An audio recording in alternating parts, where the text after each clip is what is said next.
આજે 25/9/2025 આપણે દવા છાંટવા આવ્યા છીએ ને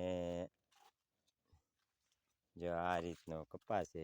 પણ હવે આમાં જો આ ફાલ આ સાપા દેખાય છે, આ સાપા દેખાય છે ને એ બધા સાપા આમ જો ખરી જાય ને કપા વધતો જાય.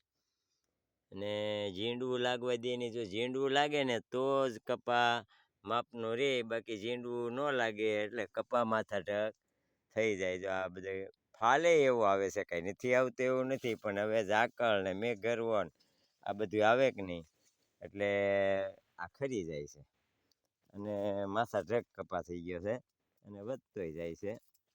જો છે આમાં તમે સાપું જુઓ.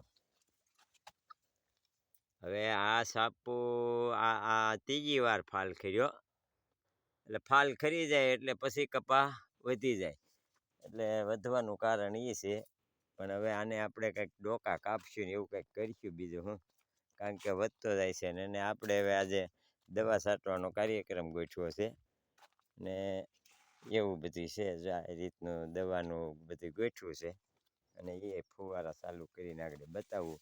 જો આ રીતના ફુવારા થાય. ચાલુમાં ફુવારા સરખા દેખાતા નથી. આ રીતના ફુવારા થાય, જો દેખાય આ રીતના ફુવારા થાય.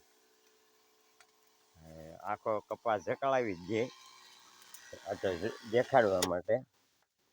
અને આપણે આને કોઈને ટ્રેક્ટર હોય તો આવી રીતની હાડી બાંધી દેવાની. આ રીતની હાડી બાંધી દેવાની. એમ મોર ઓલું બાંધેલું જ છે, પણ કોઈક ડોકું વળી ગયેલું હોય એ શેપાય થોડુંક નુકસાન નહીં થાય. અને આ રીતે મોર હાડી બાંધી દેવાની. આ રીતની બાંધી દીધી છે હાડી આપણે. અને હાડી બાંધો એટલે સાપા છે એ ડોકું કોઈ મવડાય નહીં. આ રીતે આપણે હાડી બાંધી દીધી છે ને. અને 2 પંપ છે એ અહીંયા મૂક્યા છે અને 250 લીટરનો કેરબો છે. અને આપણે આ કપા 14/6 વાવણી થઈ હતી. 14/6 એટલે 3.5 મહિના થયા કપાને. પણ જો આવે છે ને માથાઢક હાલ્યો જ જાય છે. અને આ રીતનું છે બધું. એટલે આમ થયું છે બધું. હવે આને ડોકા કાપશે બીજું હું. હવે પાછો ફરી નવો ફાલ લાગશે અને હાકું એ આગળ બતાવું તમને. આપણે આ પછી યુટ્યુબમાં મૂક્યું.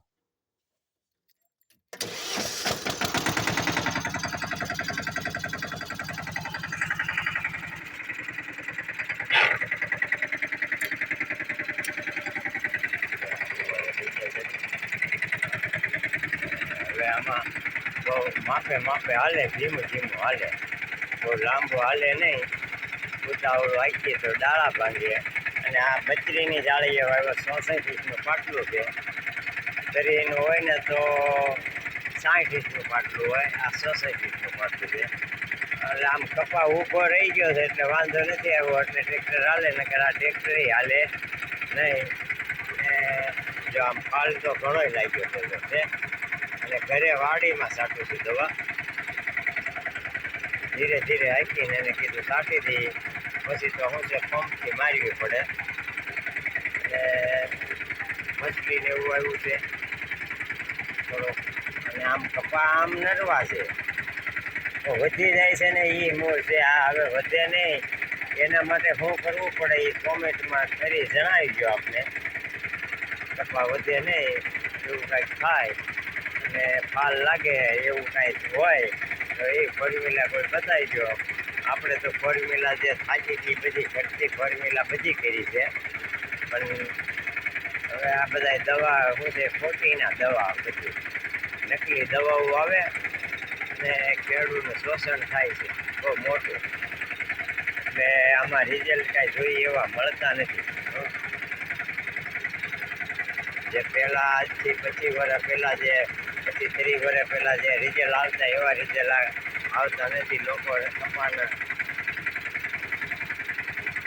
પૈસા બનાવે છે અને ખેડૂત હવે તો જો કે પંપથી ઢાંકવાનું નથી થતું એટલે પણ ટ્રેક્ટર એને હાંકવું તો પડે જ નકર ખંભા તોડવાના ધંધા આવું બધું છે. જો આ ફાલ એટલો લાગ્યો છે પણ ખરી જાય છે પણ ફાલ ખરે ને એની કોઈ ફોર્મ્યુલા હજી સુધી નીકળી નથી એમ અને નીકળશે નહીં. આ બધું કુદરતી છે.